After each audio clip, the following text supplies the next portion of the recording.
There is a place on this planet where peace reigns supreme. A small valley dominated by the sound of the river, with towering rock faces and dense fairy tale woodland, where a thick, soft blanket of moss covers the boulders.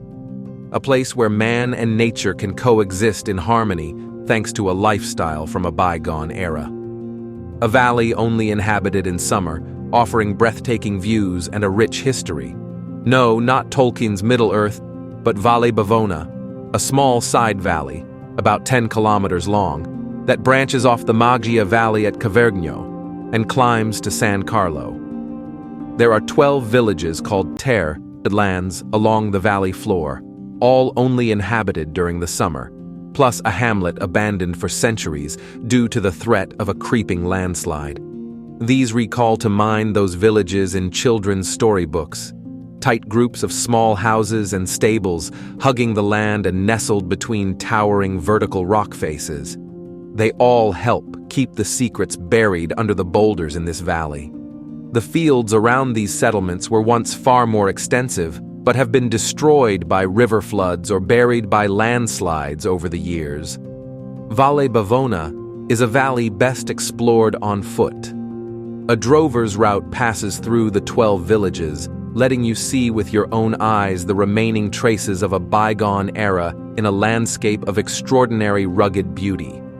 Foroglio is, without doubt, the best-known place in the valley. Nestled next to a dramatic 110 meters high waterfall, this fairy tale village has a certain mystical quality. The Bavona Valley has been inhabited since ancient times.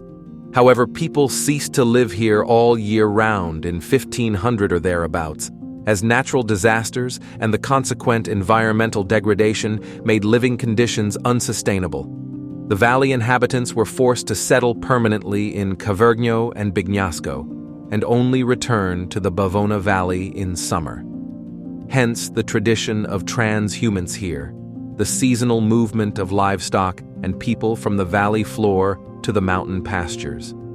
Valle Bavona is now a popular destination, not only for hikers in search of peace and breathtaking views, but also for trail runners who love a challenge. Val Calnegia is a side valley of the Val Bavona, some 3 km long, that starts at Puntide, just above the Foroglio waterfall. A valley shaped by the force of nature when the glaciers melted, this valley can only be reached on foot from Foroglio via steep steps carved into the rock. Although the people of the Bavona Valley found the land very inhospitable and unyielding, they still got the most out of this extreme valley. 70% of this 124 square kilometers of mountainous territory is unproductive.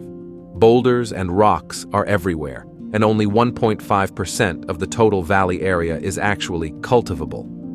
These extreme conditions, however, forced the inhabitants of the Bavona Valley to be very creative. They made this hostile land their ally by turning the crevices between the boulders into homes, shelters for their livestock, and cellars. These are known as splui in the local dialect. Hanging meadows are another typical anthropic feature in Valle Bavona. The inhabitants top the boulders with soil to create extra arable land. A truly admirable gargantuan effort in response to the scarcity of arable land on the valley floor. The inhabitants of the Bavona Valley now enjoy a simple lifestyle while they escape the heat and the hustle and bustle of life in the city during the summer months.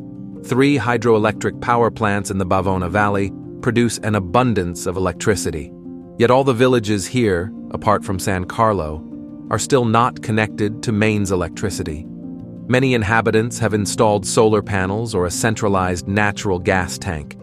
This lack of electricity and the fact that there were no roads until the 1950s have undoubtedly contributed to the preservation of such a traditional rural lifestyle in this valley. Although the region isn't far from Locarno, it doesn't match the stereotypical image of Ticino. There are no golden palm trees, riviera, or vineyards, and very little sun. In winter, a lot of places don't get any light at all. Val Bavona is surrounded by sheer rock walls, and less than 2% of its surface is suitable for cultivation. To preserve these meager resources, the valley subscribes to an almost cave-like architecture. These days, people just blow up boulders that are in the way, but that wasn't possible before. So people built their homes underneath them, above them, anywhere they could. The end result reminds one of a stony Smurf village. People also built terraces on the mountain slopes as a way to salvage fertile ground. In this way, they were actually able to cultivate land between and above the rocks, which became known as hanging gardens. Livestock weren't left out either, receiving shelter in dugouts beneath the numerous boulders. All of the crooked buildings in the valley's 12 villages look like they've either been crowned with an imposing monolith or squeezed into a few square meters between two rocks. Everything that was done had a reason: to preserve every last inch of fertile ground. That's why they built such tall houses, early skyscrapers, to use up less land. The small town of Son Lerto was built entirely in the middle of an ancient rockslide, and people have lived there for millennia, despite the harsh conditions. Judging from the first human traces found at the foot of Monte Basodino, 3,200 meters, the area was already populated during Ötzi's time more than 5,000 years ago, mainly by hunters and people searching for crystals. Val Bavona does have some advantages. It has plenty of water, forests, semi-precious stones, and mountain passes that are relatively easy to access. The discovery of a Roman necropolis in the valley's south indicates that these ancient European rulers had already begun visiting the region in the early years of the first millennium BC. Their successors went on to develop a pastoral economy based on small goat herds, hard cheeses, and modest farming. During winter, people's diet mainly consisted of dried chestnuts. Life was hard, but they carried on until misfortune struck. In the 16th century, the Little Ice Age began. Winters became longer, summers wetter, and it rained more. Colossal landslides swept away parts of the territory on an unprecedented scale. The river overflowed, and the scarce amount of farming land available became waterlogged. That's when people lost hope and were forced to leave.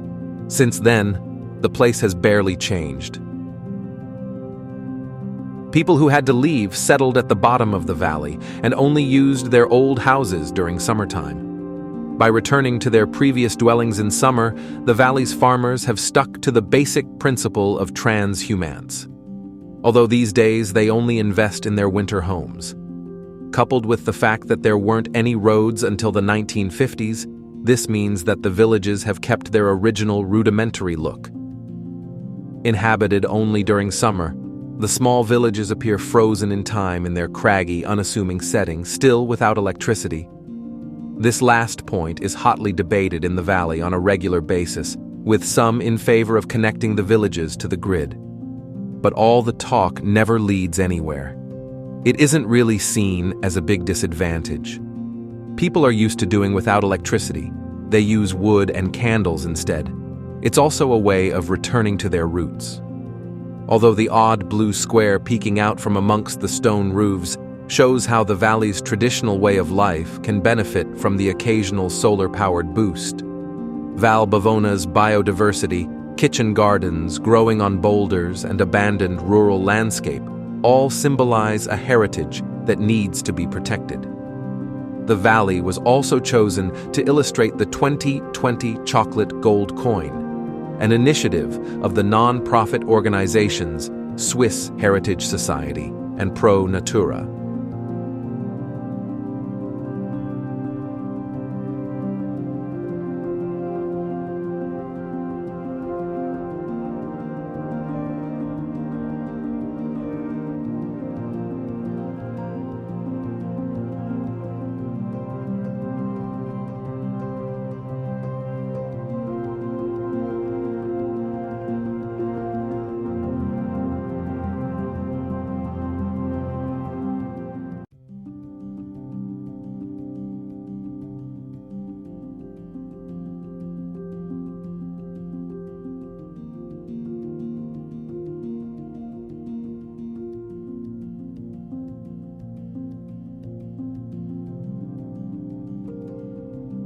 Giethorn is a peaceful village in the province Overijssel that is often referred to as the Little Venice of the Netherlands because of its striking similarity with the well-known Italian city of Venice in terms of its canals. Due to its numerous waterways and absence of roads and cars, Giethorn has beautiful canals, picturesque wooden bridges, and farmhouses with centuries-old thatched roofs.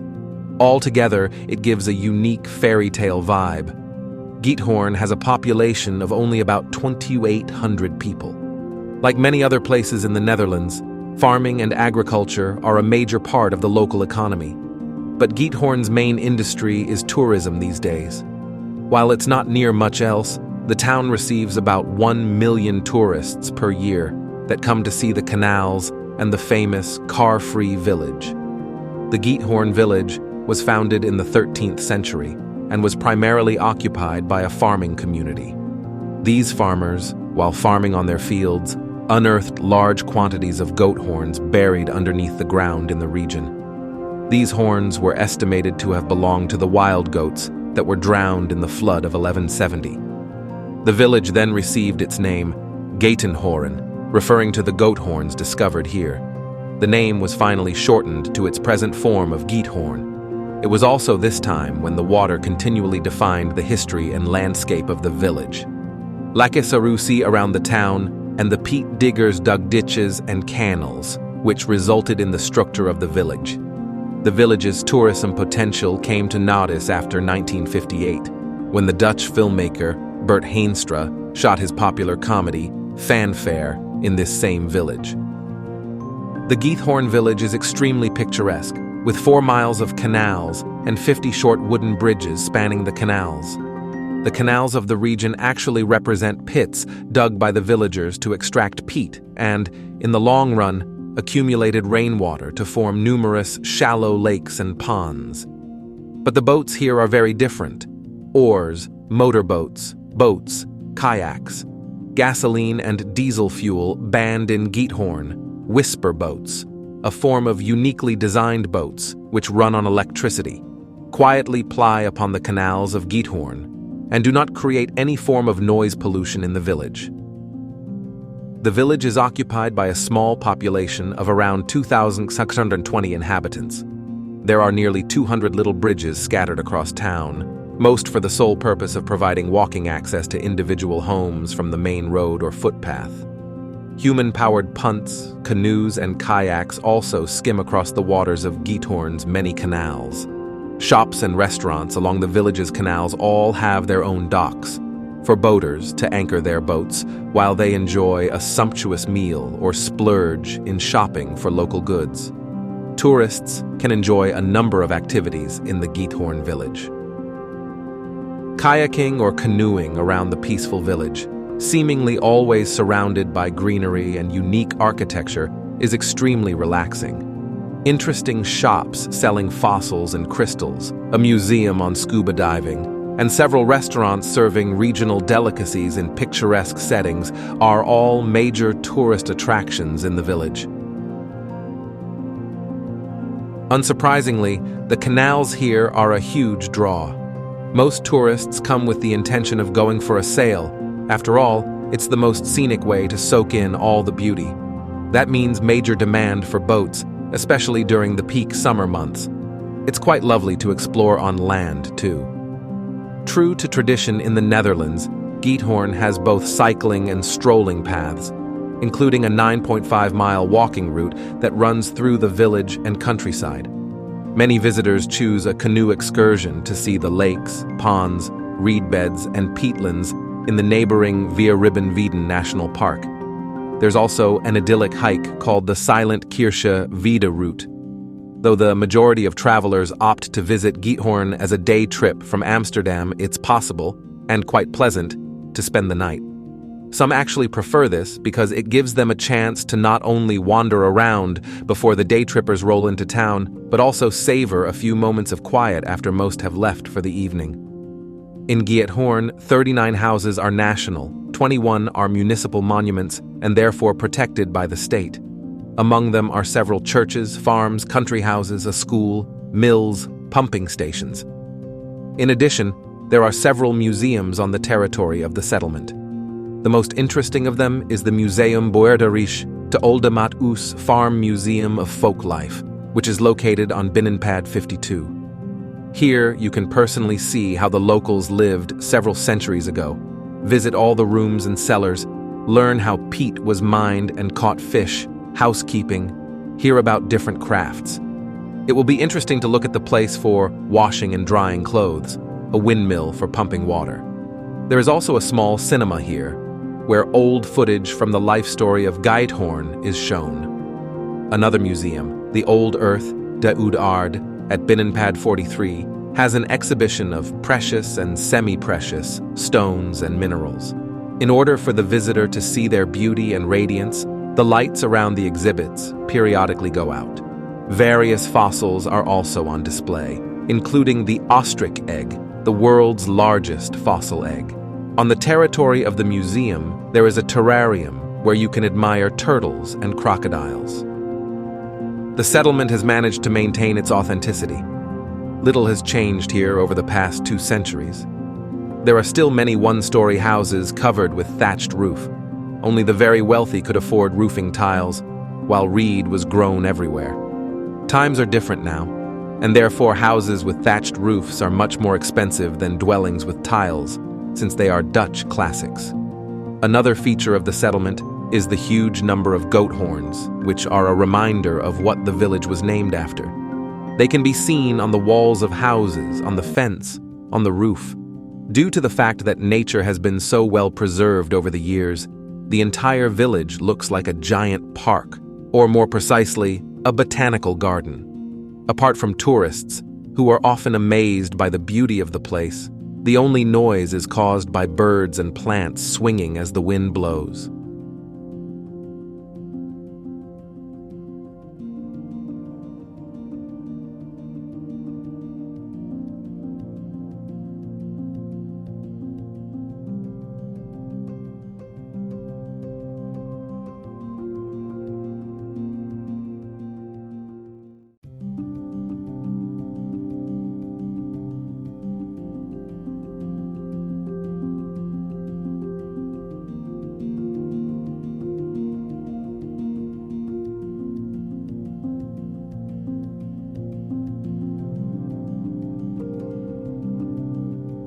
Grímsey is a beautiful island situated off the north coast of Iceland.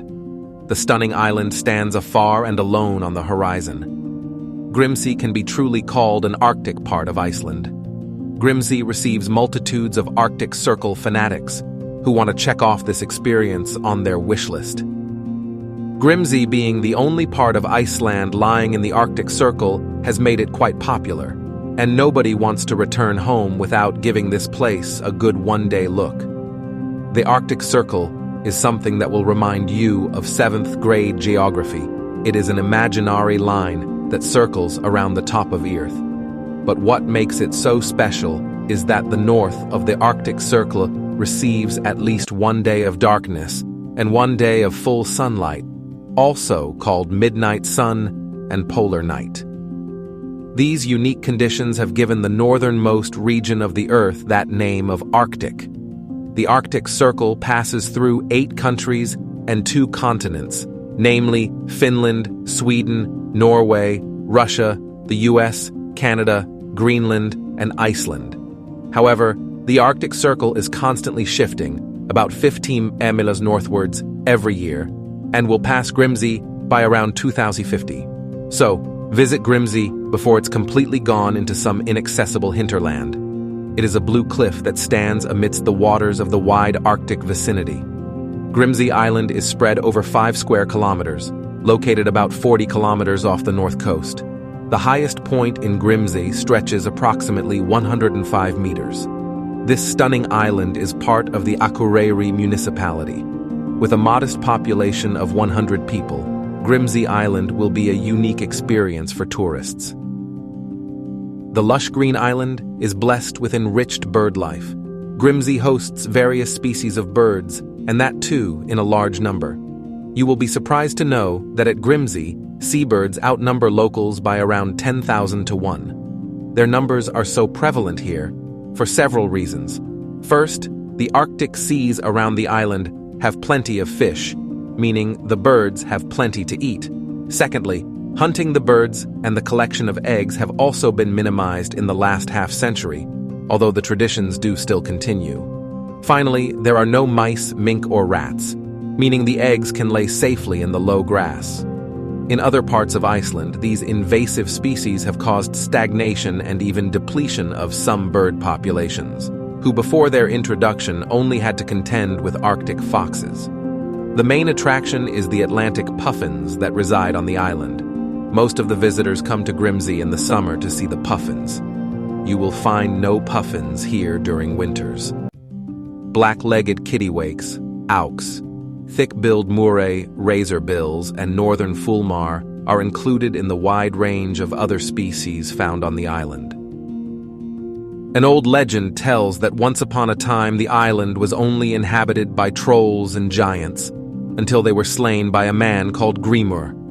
However, he took the daughter of one of them for a wife, and the islanders are said to be their descendants. Whether that be true or not, the islanders are known for their hardiness as fishermen, which is surely a requirement on this isolated Arctic island mentioned in many old sources. In the past, Grimsey was renowned as an inexhaustible source of eggs and birds, and for rich fishing banks around the island. Fewer than 100 people call the 5-square-kilometer island home today, but it is a popular destination for those who wish to visit the Arctic Circle. Arctic Circle visitors get a certificate commemorating their crossing, and there is a signpost saying how far major cities around the world are from that point. Fishing is a major source of commerce on this picturesque island. The Grimsey fishermen farm the rich fishing banks all over the island. You can also see them using their small motorboats to venture further north in the Arctic Ocean. The renovated harbor and fertile fishing grounds adorn the island. When you visit Grimsey, you can witness the courageous stints of the fishermen as the boundless Arctic Ocean often turns wild. Sea storms and frost are a common thing with waves that can reach 15 meters high. Along with the economy, the advent of tourism has also seen a rise in Grimsey. The island is well equipped with modern facilities for tourists. There are several guest houses and cafes where you can relax and enjoy the local food. 2 guest houses are there on the island, one of which is open throughout the year. For better connectivity, there is an airport that connects to Akureyri Airport. A school and community center, along with a swimming pool, contribute to the development of the area. Grimsey children go to school on the island through 8th grade, after which point they continue their education in Akureyri on the mainland. The small wooden church, of great historical importance, built on the island.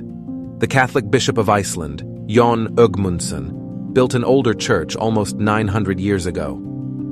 Though it falls within the parish of Akureyri, this is a new church constructed in 1867. The church was renovated in 1932, and it shows a native century-old imitation of a painting by Leonardo da Vinci. Another interesting fact about the island is that it first appeared in writing around the year 1000 CE. This alone speaks volumes about the historical significance of this small island. Grimsey also features a popular monument, an 8-ton sphere of stone. It marks the edge of the Arctic Circle. The thought behind the shape is to represent the rolling movements of the Arctic Circle. This is an out-of-the-box idea to witness as the monument is not fixed and moves along with its true location.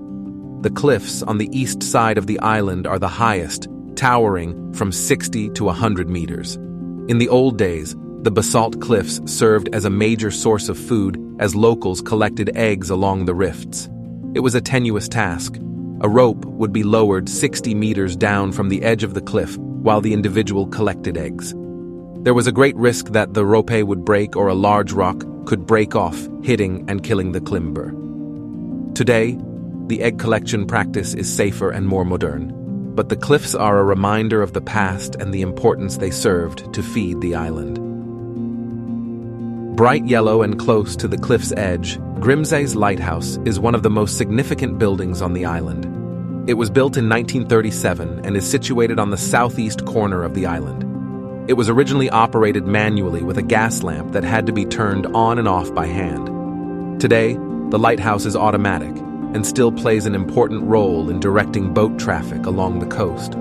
Although the lighthouse is closed to the public, it's a popular destination to take a photo, capturing bird life and the cliffs in the background. In the late 19th century, the people of Grimsey were known for their prowess in chess. An American chess champion, Daniel Willard Fisk, who was also a leading scholar on all things Icelandic, left the islanders $12,000 upon his death and gave instruction for a school and library to be built, and also presented them with 11 marble chess sets, the last of which can still be seen, alongside Fiski's portrait, in the library inside Muli, the Iceland Community Center, which stands on the original site of the school he financed. Sadly, hardly anyone plays chess on the island today.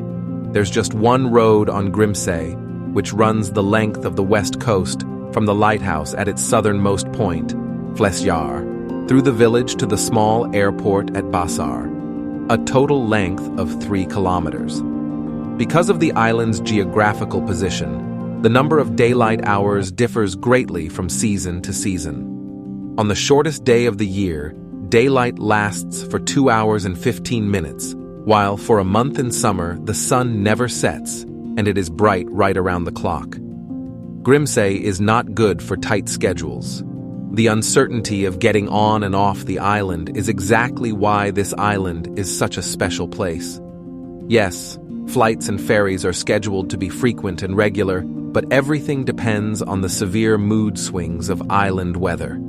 A slight fog or wind is enough to cancel a trip for the day. When you see the tiny island from the air, it makes perfect sense that a sane pilot would not want to try to land a plane in the haze. If you have a tight schedule, it's a good idea to come up with a plan B, just in case.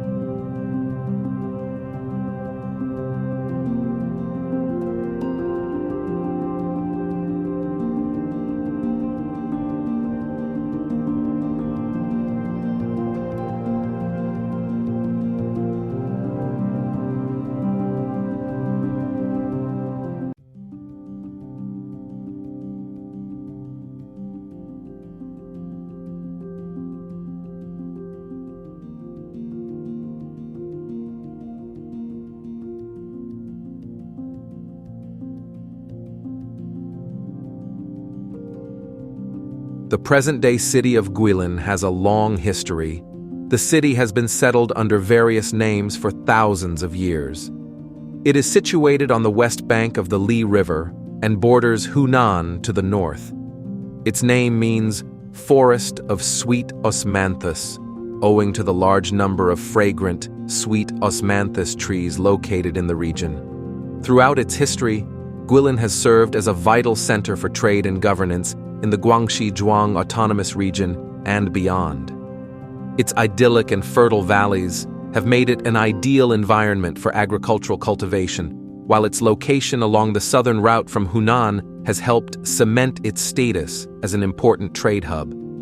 Guilin was once a major Buddhist center, and its unique landscape, including its karst peaks and rice terraces, have made it an admired scenic area that has inspired the works of Chinese artists and writers for centuries. Although Guilin is an ancient city that has played host to a variety of different societies and peoples throughout its long history, its current Chinese name, Guilinxi, is a new one which has only been used to refer to the city for less than 100 years.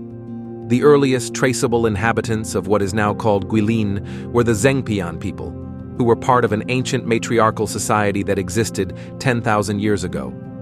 In 314 BC, people belonging to a collection of non-Han southern ethnic groups known as the Bai Yue settled near the Li River. During the Qin dynasty, Chinese troops entered Guilin while in combat with the Non-Yue people and established the first administration governed by a Chinese emperor in the region. Before the arrival of the Han Chinese, Guangxi and the area that would later become Guilin were home to a variety of different ethnic minority groups, such as the Zhuang and the Yao, who were accustomed to independence. With the arrival of the Qin army, they were suddenly subjected to the reign of the emperor. while the Zhuang were more or less willing to adapt to Han culture and politics. The Yao resisted Chinese acculturation. Areas in central and eastern Guangxi, where the Yao comprised the majority of the population, became a hotbed for unrest. Ethnic tensions amongst the region's minority groups and the Han continued to progress throughout the Tang dynasty. Under the Song dynasty, the Zhuang and Yao peoples were treated with an approach alternating between coercion and concession. Unrest continued, and a Zhuang leader even initiated an independent kingdom for a brief stint. Guilin prospered in the Tang and Song dynasties, but remained a county. The city was also a nexus between the central government and the southwest border, and it was where regular armies were placed to guard that border.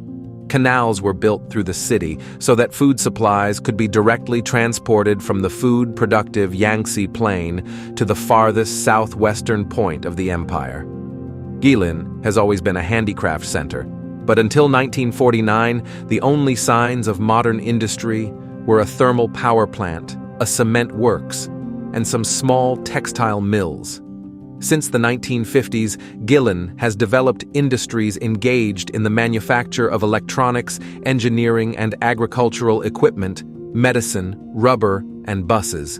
And it also has textile and cotton yarn factories.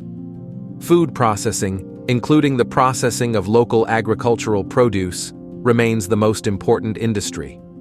Guilin is listed as a state-level historical and cultural city. Deep erosion of the limestone plateau has left a multitude of tall, needle-shaped pinnacles, out of whose steep sides trees sprout improbably. These fantastical mountains have long been memorialized in Chinese painting and poetry. The city also has many caves, the largest and most spectacular of which is Ludian, Reed Flute Cave. Guilin was once the center of the noted Lingnan culture, which is a typical regional culture.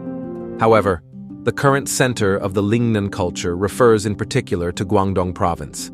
Fortunately, there are a number of historic sites left in that place for travelers to appreciate its past splendid culture. For example, the ancient mansion of Prince Jingjiang is the best preserved mansion of the prince in the Ming dynasty. Nowadays, solitary beauty peak located in the mansion is a must for travelers when they go there. In 1998, the former U.S. President Bill Clinton visited Guilin. At first, he spoke to a meeting about environmental protection at the foot of Camel Hill in Seven Star Park. Then, he and his family were to embark on an excursion on the Li River. When the boat stopped at the Xingping fishing village, he went ashore for a visit. After this tour, he said happily, "I heard of the name of Lijiang River long ago. Today I visit Lijiang River. It is more vivid and genuine than what I thought before. Nowhere is like Guilin." It makes me think of the traditional Chinese paintings. In the Song dynasty, Guilin was the capital of Guangnan Shilu, which administrated today's Guangxi and Hainan provinces. So this dynasty has left many ancient rock inscriptions and carved steles. There goes the saying, China's Han and Tang dynasties' steles are best found in Shandong and Jian provinces, while Guilin is the best place to view steles from the Song dynasty. Now we can appreciate these steles at the Museum of Guihai Stele Forest. The museum itself hosts over 210 cliff carving steles inside dated from the Tang dynasty to the Mingguo dynasty. Most of these carving works were Song dynasty, which has been of great importance in Chinese calligraphy culture. Moreover, it collects and shows many excellent handmade rubbings, scattered ancient steles, aged stone carvings, and memorial archways of the successive dynasties. All these fully show us the long history of the Guilin stele culture and the refined Chinese art. Some famous steles are the rare treasures left by Chinese ancient celebrities. Studying them in depth will open an encyclopedia of the ancient Guilin city on the rocks. In the Ming and Qing dynasties, Guilin became the capital of Guangxi, that the economics and politics were unshaken. And more people moved into Guilin started to set up their homes by the Li River, most of which keep their original style and features of the Ming and Qing dynasties. These wooden architectures are quite unique and elegant, brick walls preventing rain infiltration, black tiles recording the history of the village, ornamented beams reflecting the profound local culture, and ornamental engraving, decorated gates standing for the particular flavor of the architectures. After hundreds of years' rain and wind, these buildings remain what they were. Actually, they still dominate the village and are homes of the locals. In 1937, war broke out between China and Japan. The Japanese had already invaded northeastern China, which they occupied starting in 1932. China was among the Allied powers in World War II, along with Great Britain, the Soviet Union, and the United States. During the war, the city of Guilin became the primary base for the Chinese and Allied air forces. There was even a squadron of volunteer American Air Force personnel based in Guilin known as the Flying Tigers. The city of Guilin played a crucial role throughout the China theater of World War II, known in China as the War of Resistance against Japanese aggression, as the site of an airbase where Chinese soldiers launched many defensive attacks against Japanese troops. Technically, Guilin covers a huge geographic area spanning 10,000 square miles. That's quite large. For reference, the entire U.S. state of New Jersey covers 8,000 square miles. Guilin is, in fact, a prefecture with 17 county-level divisions, including 6 districts, 8 counties, 2 autonomous counties, and 1 county-level city. The population of the area in and around where modern Guilin is situated has always been diverse. This was true in the days of the Bai Yue, and it remains true to this day. As the name Guangxi Zhuang Autonomous Region suggests, the ethnic group with the most members currently living in Guangxi is the Zhuang. Today, the Zhuang are the largest of China's 55 non-Han ethnic minority groups. There are around 18 million Zhuang people in China, and most of them live in Guangxi. In fact, the Zhuang make up around 32% of Guangxi's population. Today, Guilin is a relatively small Chinese city with a population of approximately 1,150,000, making it an ideal place to learn Chinese. In 1981, the State Council designated Guilin a culturally and historically protected city. At the time, only 3 other Chinese cities were also granted this protected status: Beijing, Hangzhou, and Suzhou. In 2014, the unique Guilin karst landscape became a UNESCO World Heritage Site.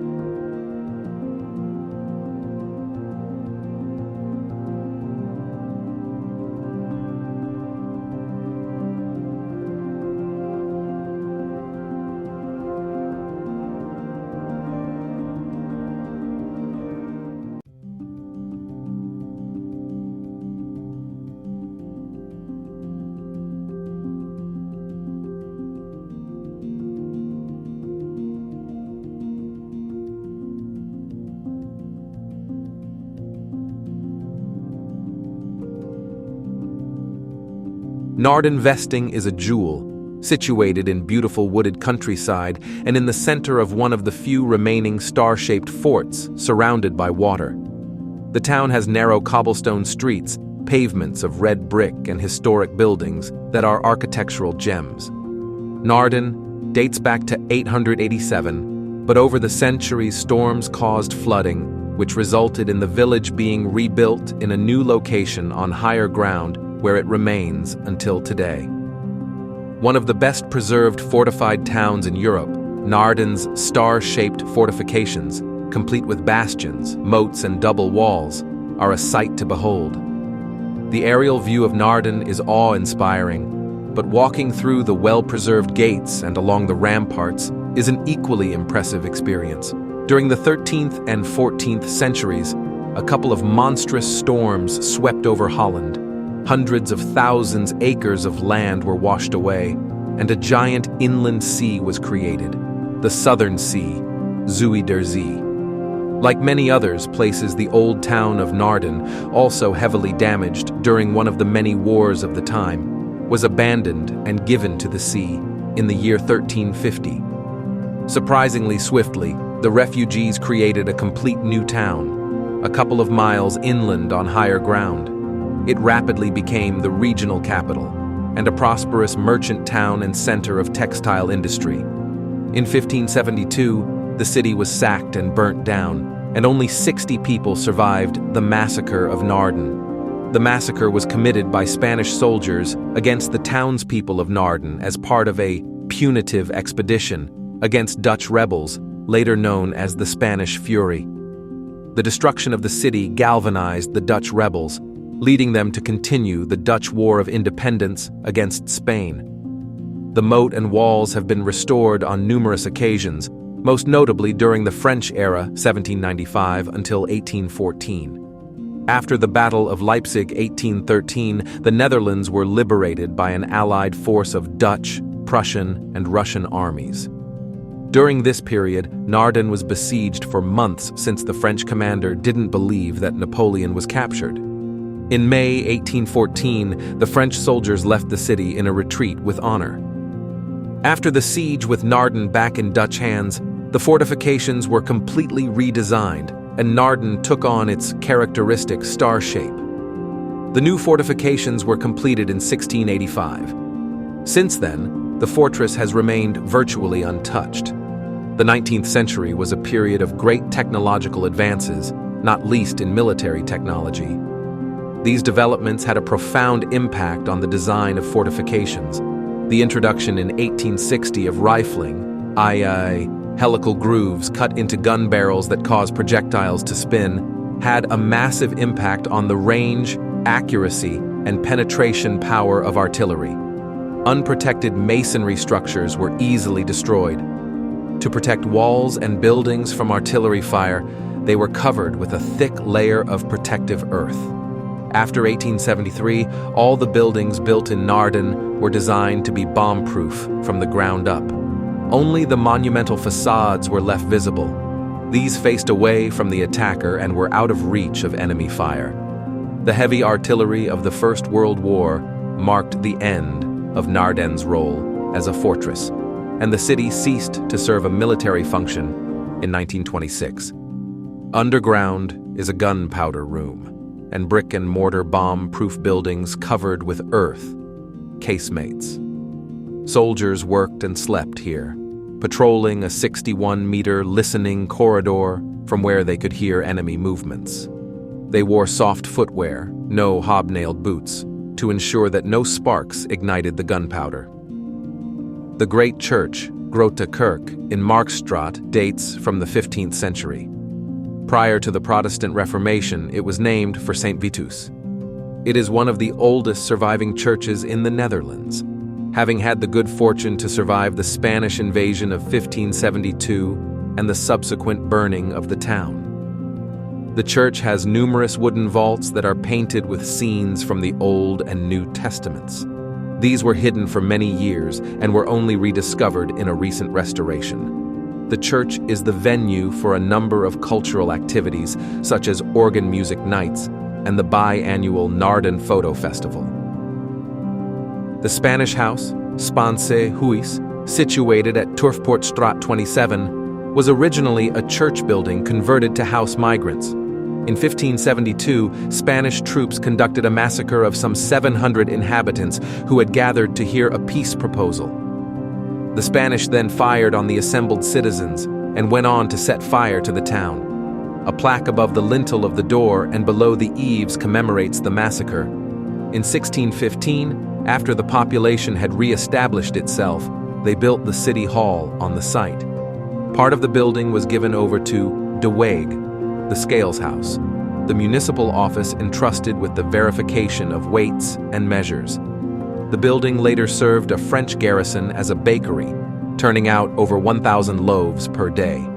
From 1967 until 1992, it served as the Comenius Museum. Today, the historic building serves as the Weegschaal Museum. Naarden is also the place where John Amos Comenius is buried in a mausoleum on Kloosterstraat. This place receives many visitors from Czechia, where he was born. Comenius is known as the inventor of our school system, with grades and different classes. Beneath the streets of Naarden lie hidden tunnels that once served as an intricate defense system for the city. These secret passageways acted as escape routes and allowed soldiers to move discreetly during times of conflict. Exploring these underground tunnels gives a glimpse into Naarden's intriguing history. It was remarkable, learning how this small country, constantly threatened by the sea, has harnessed it in ingenious and positive ways. Netherlands means low countries, and 50% of its land is barely 1 meter above sea level. Since the 16th century, 17% more land has been reclaimed from both sea and lakes. Great for cycling, but more impressive is how it was used for defense. This small country that was at the pinnacle of world trading in the 17th century now ranks 5th place worldwide with regard to prosperity, is the 6th largest economy in the EU, and is the 2nd largest exporter of agri-food products after the USA. Add to this their brilliant football team. They have played in more cup finals than any other country and are affectionately referred to as the best team never to have won the World Cup.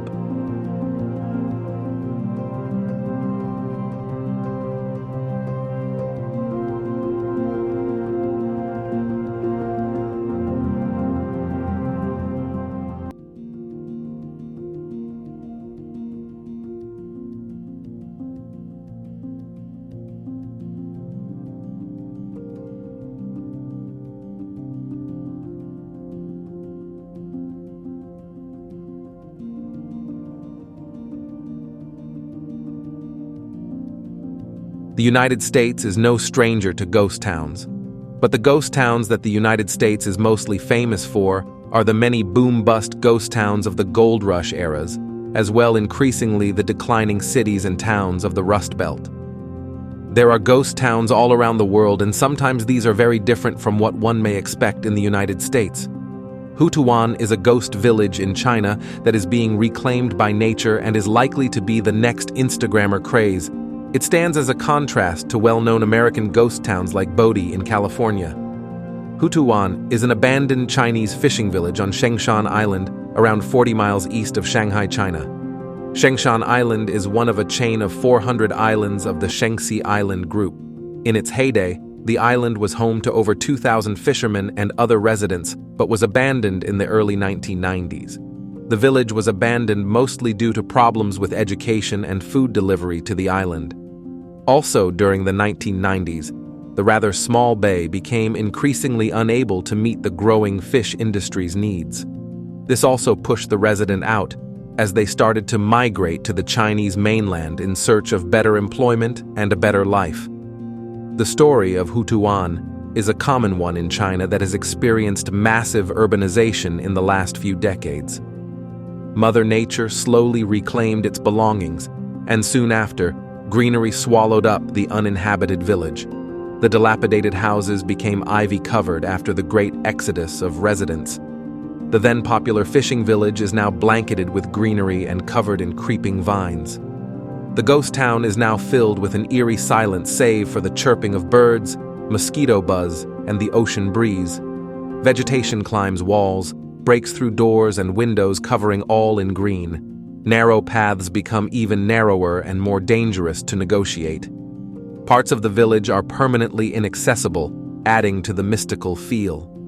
A peek inside the deserted houses reveals decaying household items and pieces of furniture frozen exactly as they were placed years ago before the inhabitants left. Dozens of modern houses that have been overwhelmed by nature dot the hillside, right up to the sea. Some of their walls have fallen or their roofs have collapsed, while others have had their industrial finish replaced with blankets of local vines and grasses. Snaking dirt roads connect the abandoned houses, and the remains of a fishing port hint at the village's commercial past. Hutuan is a place that appeals to adventurous explorers and nature lovers. It is a place that offers a rare opportunity to witness nature's power and beauty in action. It is a place that inspires awe and wonder. Being one of the most abandoned islands in the world, Hutuan is not an easy place to visit or maintain. The village is located on a remote and hard-to-access island, which makes transportation and communication difficult. Furthermore, the village lacks basic infrastructure and amenities, such as electricity, water, sanitation, and healthcare. The village also poses safety hazards and environmental issues, such as unstable structures, fire risks, pests, and waste disposal. Moreover, the village's preservation and management are complicated by legal and ethical dilemmas, such as property rights, cultural heritage, and tourism development. Hutuan rose to fame in 2015 when a number of fascinating photos of the abandoned village went viral online. It instantly became an internet sensation and a travel hotspot for nature lovers. Soon after, there was a surge of tourists from the mainland to the deserted village. As a result, government officials of Shengshan Island had to come up with a few measures to control the number of tourists visiting the village daily and find ways to monetize it. This led to the setting up of a viewing platform that tourists can access for only $3. Moreover, tourists can hike around the village for a ticket price of $8. Warning signs have been erected to caution tourists from entering dilapidated structures. In addition, places of accommodations have been set up all around the island. Less than a dozen people still live in Hutuan today. But instead of profiting from fishing, they've turned to something else. The handful of residents remaining in the village often act as tour guides and sell drinking water to tourists as a source of income. The first impressions of the picturesque village are gleaming roof tiles and broken verandas of story houses wound by vines. You'll see shadows of architecture and man-made structures reclaimed by nature. It is the perfect representation of man versus nature, and an instance where nature has triumphed against civilization. Today, the once bustling fishing village has become a popular tourist attraction site for its unique devastation drawing tourists from the mainland. Tourists are attracted to the beautiful remnants of the ghost village. Homes severely damaged by weather and abandoned buildings are now engulfed by nature. The abandoned fishing village is a representation of a broader migration trend of the Chinese people who migrate from rural areas to urban cities. The renown of the village has given the whole island's economy a boost, with a reported 90,000 visitors making the journey to Shengshan in 2021, raking in $470,000 for the island. There are also said to be a number of bed and breakfasts dotted around the island to cater for this new wave of tourists. Additionally, the tourism industry has stimulated some investment and improvement in the island's infrastructure and facilities, such as roads, bridges, hotels, and restaurants. The tourism industry has also raised awareness and appreciation for the village's history and culture, as well as its natural beauty. Hutuan is a place that requires careful planning and management. It is a place that poses many challenges and risks, but also offers some opportunities and rewards. It is a place that demands respect and responsibility from both visitors and locals. Indeed, Hutuan is a place that makes us think and feel. It is a place that teaches us lessons and stories.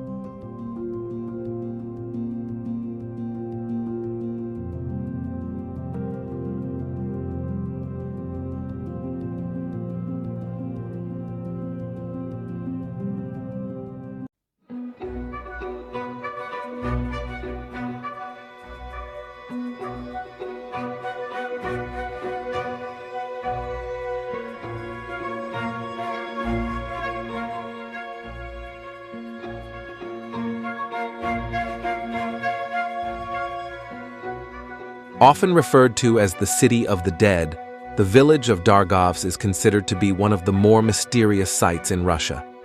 Hidden away in one of the 5 mountain ridges somewhere in the Caucasus Mountains, the city is actually an ancient necropolis full of tombs or crypts. The people who lived here buried their loved ones in this site for reasons that have been lost in the passage of time.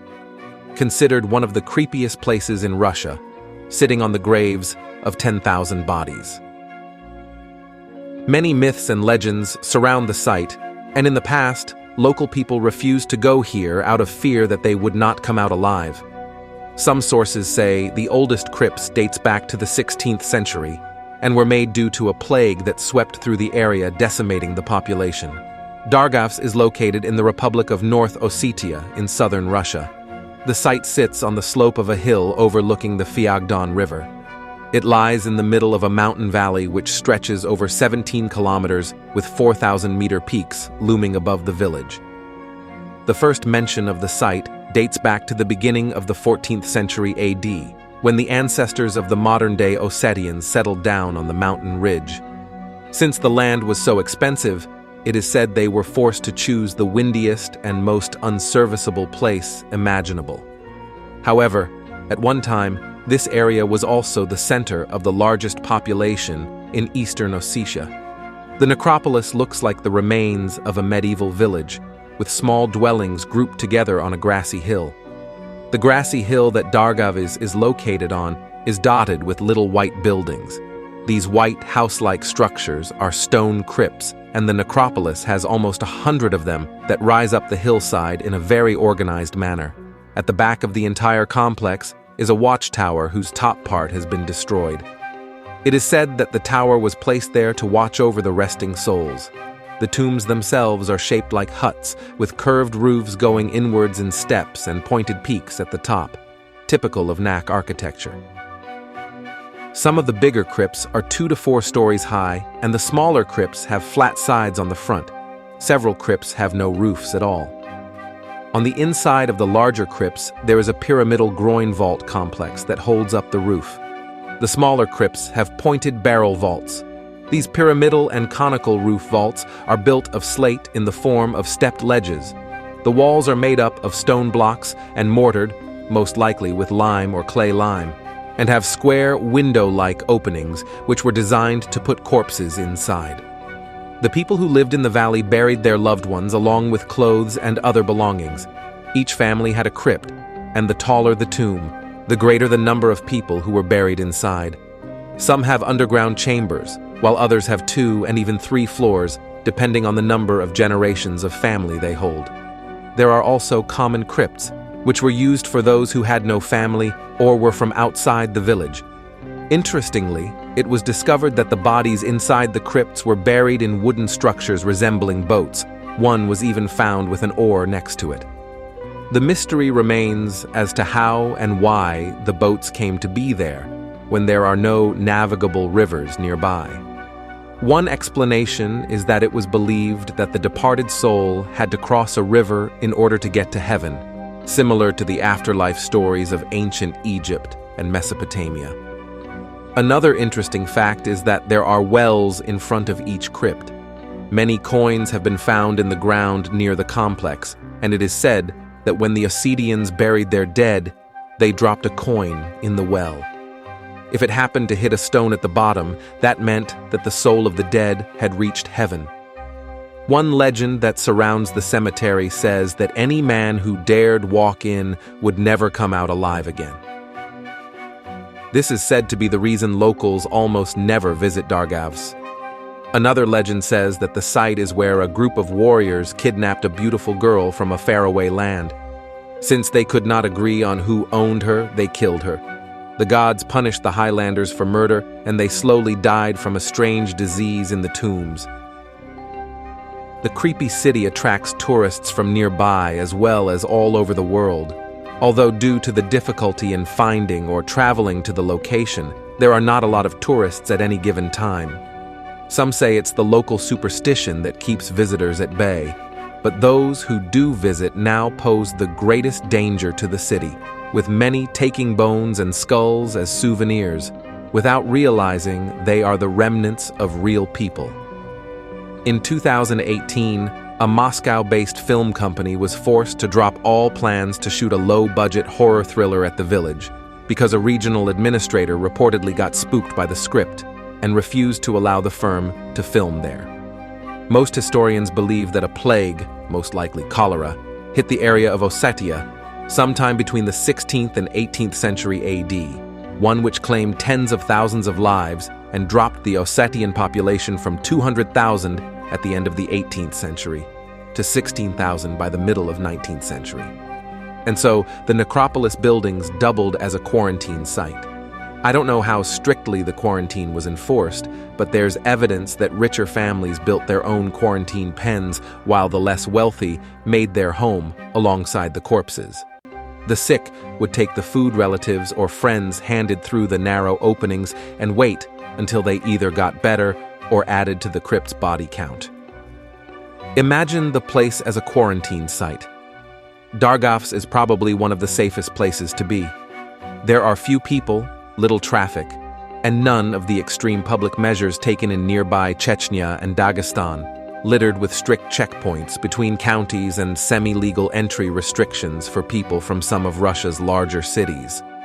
There are even claims that, particularly in these two Caucasian regions, reporting infections or disclosing accurate death statistics can lead to a brisk chat with local authorities. This is a stark contrast to Dargavs, where drawing attention to the deed is a matter of local pride, as well as much needed tourist revenue. There are several similar cities of the dead scattered across Ossetia, but Dargavs is considered to be the most impressive, probably due to the large number of mausoleums here and the stunning natural beauty of the area. It's hard to know which legends and superstitions, many associated with death, are for the tourists and which are legit. Among the gems that don't hold up under fact-checking is that soldiers in the Alanian army died in battles as far away as northern Italy. They didn't. And that the necropolis is UNESCO recognized. It's not, although perhaps it should be.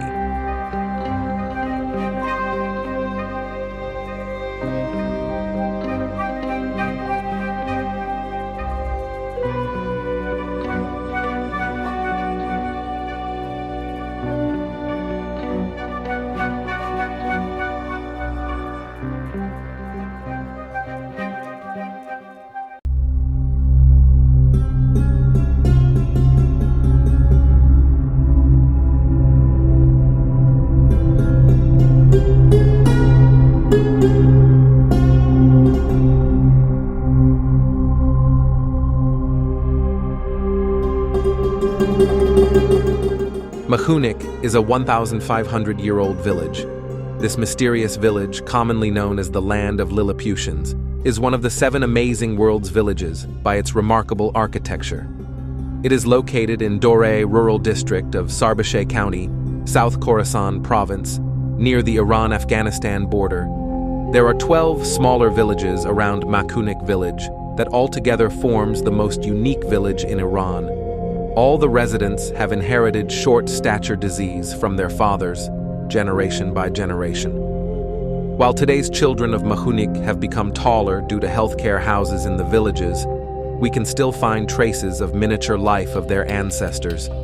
There is no written historical evidence on this village except Colonel Charles Edward Pitt's travelogue of Khorasan and Sistan, in which he has described Mahunik village in the era of the Qajar ruler Nasr-Eddin Shah about 2 centuries ago. However, according to archaeologists' reports, the ancient village of Mahunik was the land of Arada civilization, and dwarf humans are also said to have existed since 6000 BCE. The small size of the discovered structures in the city can be evidence of the belief. In 2005, finding a 25-centimeter mummified dwarf at the area, which created great sensations among the public, can also support the claim. The discovery fueled the belief that this remote corner of Iran, which consists of 13 villages, including Mahunik, was once home to an ancient city of dwarves. Although experts said the mummy was actually a premature baby who died roughly 400 years ago, they also contended that previous generations of Mahunik residents were indeed shorter than usual. Mahunik residents are of Afghan descent and migrated to the region hundreds of years ago to establish a new life. The tales created about the villagers are mainly based on 2 sources: their short height and their homes established based on a unique architecture style. Many reasons have been cited for it, but 3 of them seem to be more valid than others. The popularity of consanguineous marriages, which caused genes responsible for determining the person's height to be passed among residents, lack of protein and vitamin in the daily diet, and the mercury residues in drinking water, which was associated with nearby mines, are reasons for the alteration in physiques of residents.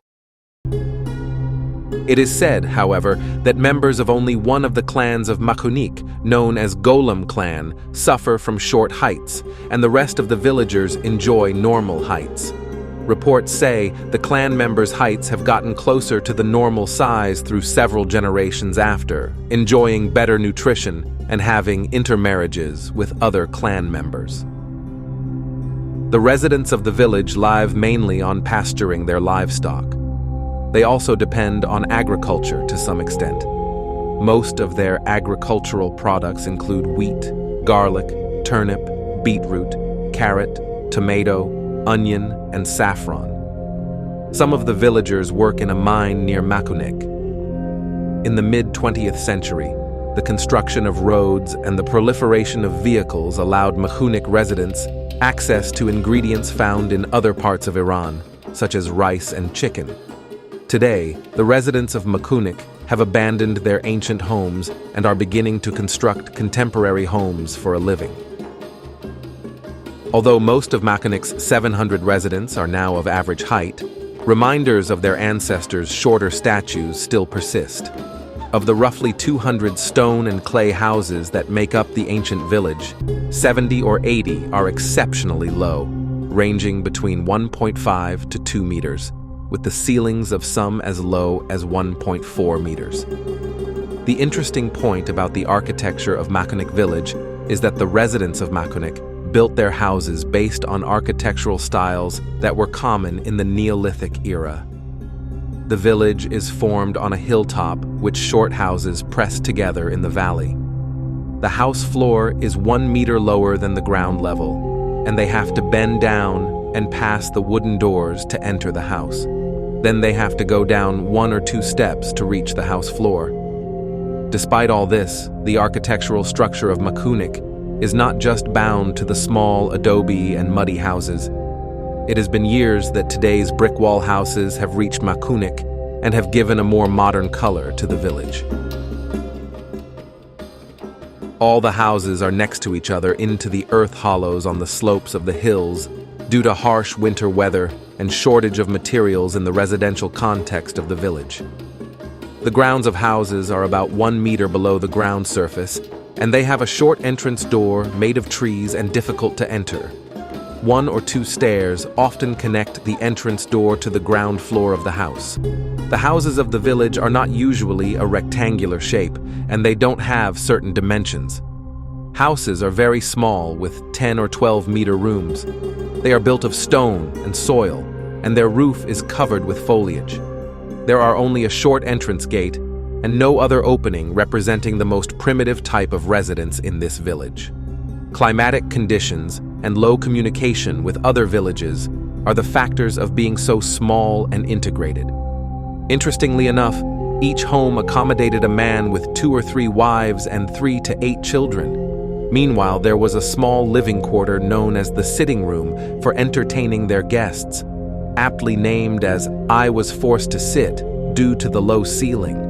This roughly 10 to 14 square meter space consisted of the kandik, place for storing grain and wheat, a karshak, a clay stove for cooking, and a sleeping space.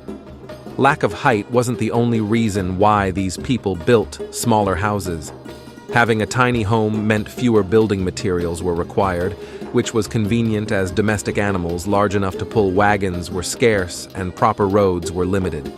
So locals had to carry all supplies by hand for kilometers.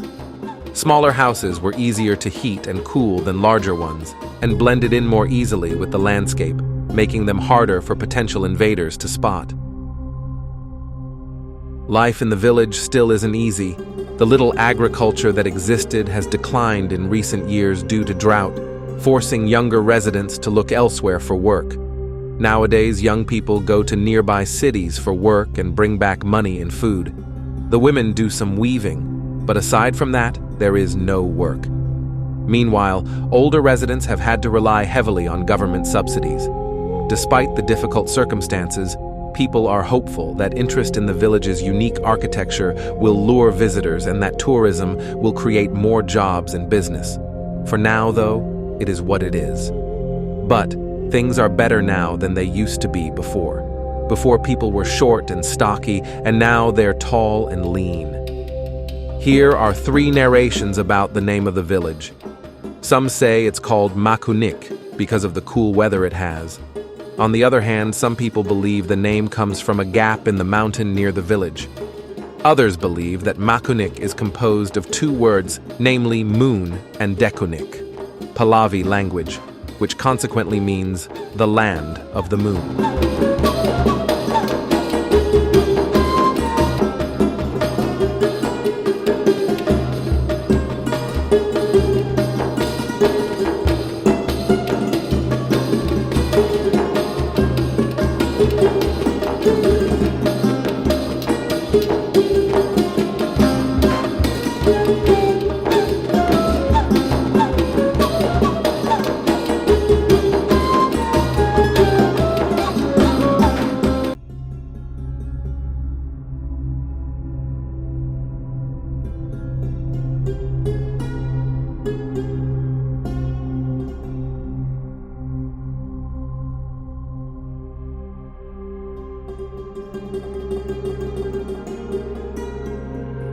In the heart of Yemen's Wadi Hadramaut, a cluster of ancient mud skyscrapers soars above the desert floor, a beacon of mankind's adaptability to the most formidable of environments.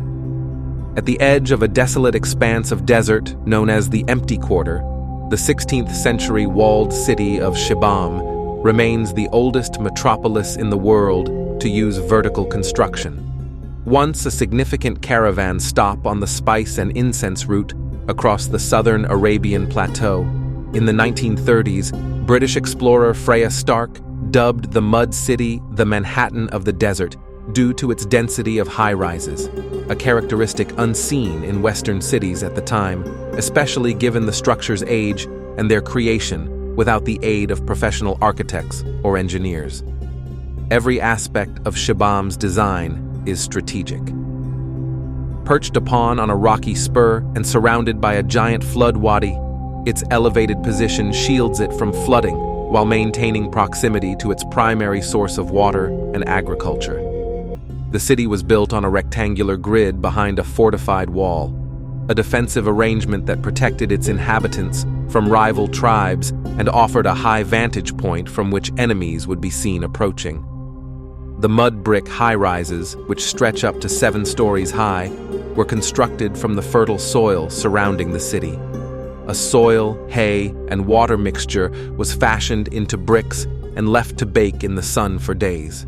However, mud bricks erode swiftly and necessitate regular maintenance, leading to these towers being remodeled, repaired, and restored repeatedly over centuries. This preservation process, passed down through generations, makes Shibam a living testament to architectural ingenuity, constantly evolving yet deeply rooted in its past. The windowless ground floors were used for livestock and grain storage, while the uppermost levels typically served as communal floors for socializing. Connective bridges and doors between buildings also provided a means of quick escape, another one of the city's impressive defensive features. The city's design is remarkably adaptive to local conditions, whether due to the ready availability of construction materials or the shade offered by the towering buildings, providing respite from the intense desert heat. This harmonious blend of form and function reflects vernacular architecture at its finest, demonstrating how local materials can effectively meet local needs. Contrary to modern skyscrapers, typically indifferent to local conditions and constructed using concrete, steel, and a vast construction industry, Shibam's high-rises are a testament to the triumph of traditional architecture. They stand as a symbol of the successful adaptation of building techniques to their environment, all while maintaining a striking aesthetic appeal.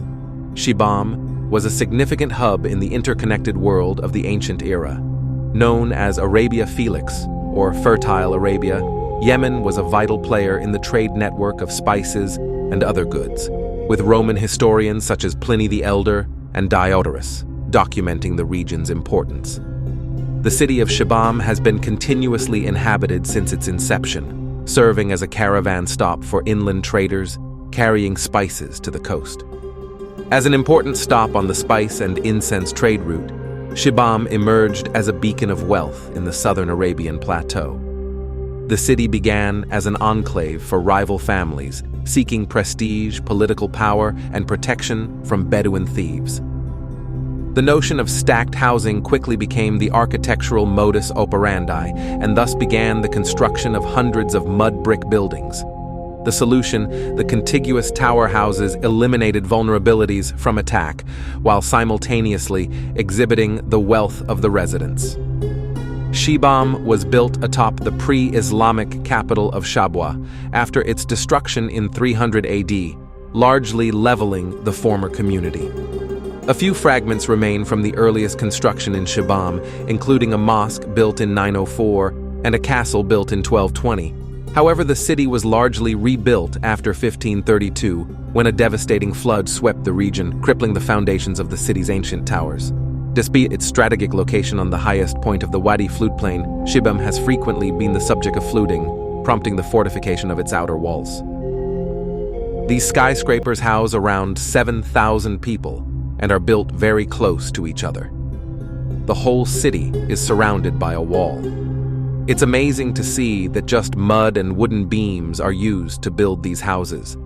Cars can get in through the main gate, but only be able to drive up to the mosque and the main square. The alleys must be explored on foot and can cover all of them in 2 hours. If you walk the alleys, notice plenty of goats. They live on the ground floor of many of the buildings. The goats were the only animals living in Shibam. See the interior of one of the houses? They are colorful and not sandy as the outside. Each floor has a few rooms for the various families living together. The top floor often is for the newlyweds, which move down once another couple marries. Shibam, while exceptional, is not an isolated case of Hadramaut architecture. The region's landscape is dotted with cities, palaces, and fortresses like Al-Hajarain, all boasting similar mud brick skyscrapers.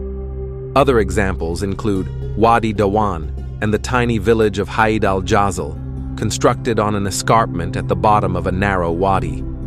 These towns, standing tall against the test of time, are not just aesthetic marvels, but are living exemplars of architectural adaptation. The term Manhattan of the Desert scarcely does justice to the rich historical and cultural tapestry that these cities represent.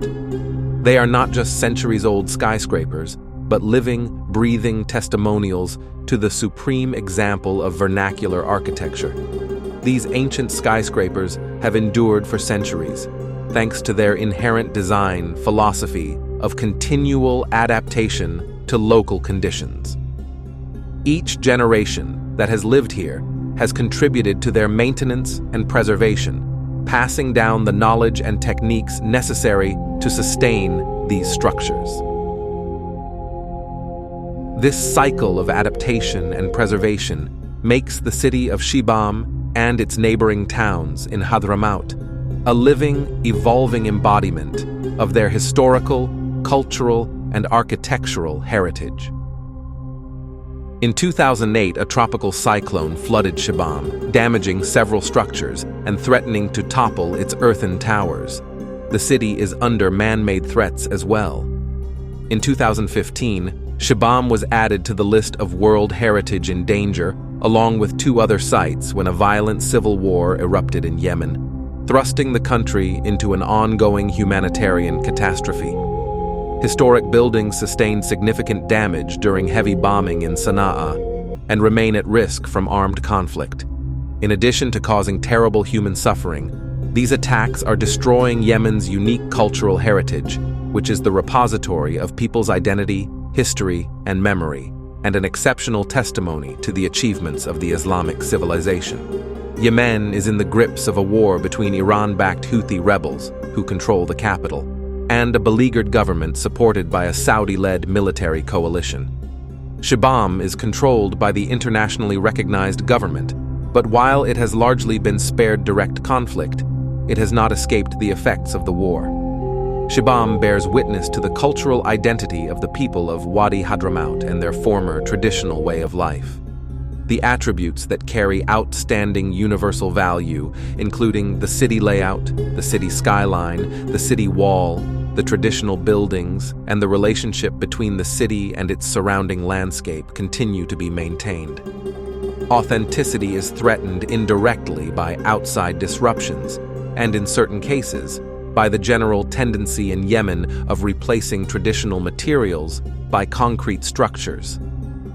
Sometimes called the Chicago of the desert or the Manhattan of the desert, the Old City of Shibam presents to historians and urbanists one of the earliest and most perfect examples of rigorous planning based on the principle of vertical construction.